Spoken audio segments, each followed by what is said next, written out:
the space to plant more people, got to change the scenery. Everybody's everywhere looking for some breathing air. Hard to find an empty chair. Oh, oh, oh. Dick Smith is one of Australia's most recognised individuals, who made his fortune retailing electronics. He's now written a controversial book about population growth and economic sustainability. This year, the world's population has reached 7 billion, and by mid-century, we'll need to double our food resources. I'm off to talk to Mr. Dick Smith about this dilemma.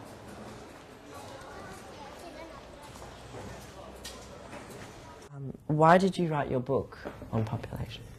I always thought that growth was good. And until about 2 years ago, my daughter rang me up one day and said, "Dad, they're all off at Copenhagen talking about human-induced climate change. Why does nobody mention the elephant in the room?"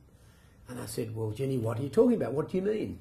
And she said, population.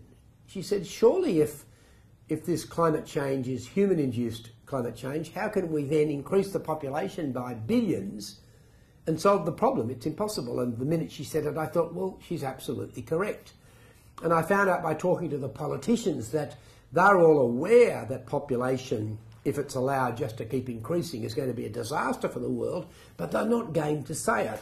And I was given two reasons by the politicians. One is, the Murdoch press. The other thing I was told by the politicians, they said, if we mention anything about population, we'll offend the Catholic Church, because the Catholic Church doesn't believe in birth control by any artificial means, and so it doesn't want anyone talking about reducing population by giving contraceptives and things like that.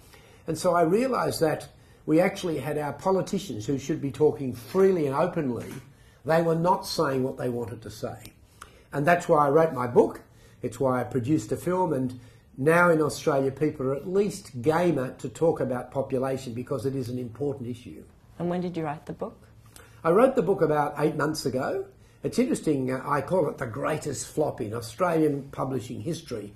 And it's actually, I think, nearly sold 10,000. But normally a book like that you'd get some really good reviews or some bad reviews. It doesn't matter what review you get as long as it's mentioned. A book that actually doubts growth. Wow! I mean, if you're a businessman, if you're selling a newspaper, you don't want someone actually doubting it. I purposely put in the book some really controversial information. Things like that we'll have to stop advertising things which can't be produced sustainably.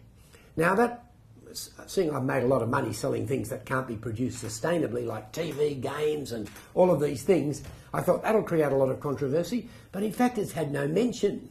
Because they're not game to discuss my book, because many of them know, this could be true, let's not say anything about it, let's hope it goes away.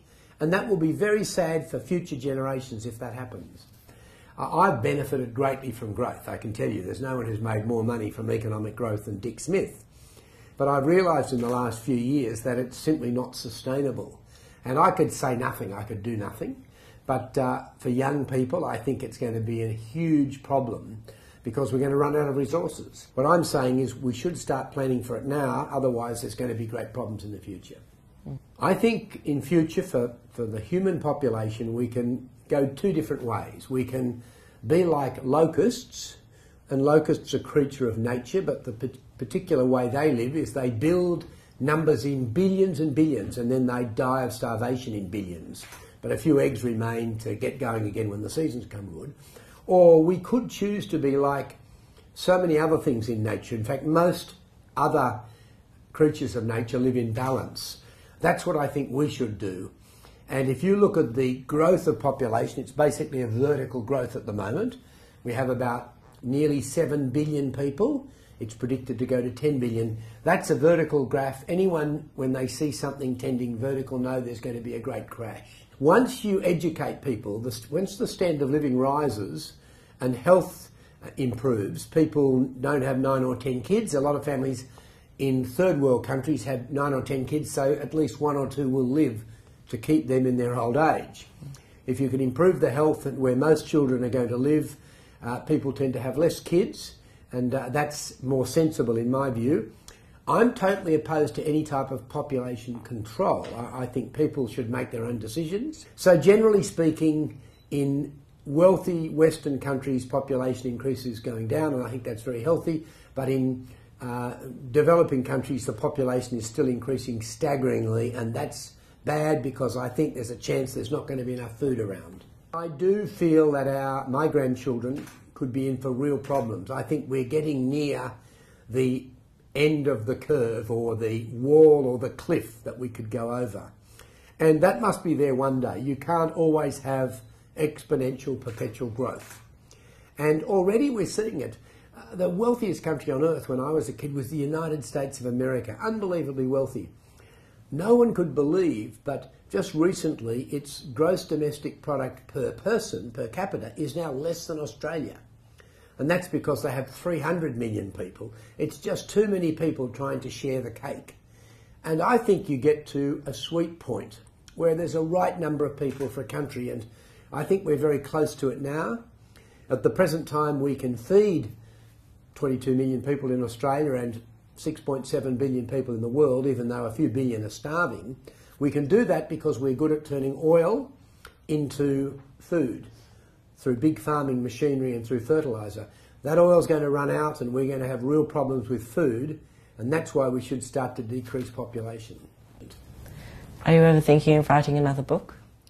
I'm not thinking of writing another book about populational growth. One day I will write my life story. People are always saying, oh, Dick, we want to read your life story, a biography or autobiography. I might do that one day, but I've still got a bit of living left. Need the space to plant more people, got to change the scenery. Everybody's everywhere looking for some breathing air. Hard to find an empty chair. Oh, oh, oh. Cities just keep bubbling over, too much melting in the pot. We've gone into mass production, that's exactly what we've got. Everyone's predicting doom, running out of elbow room. Seems to be a baby boom. Whoa, oh, oh. Out they pour in endless streams, stumbling on each other's dreams. The world is bulging at the seams.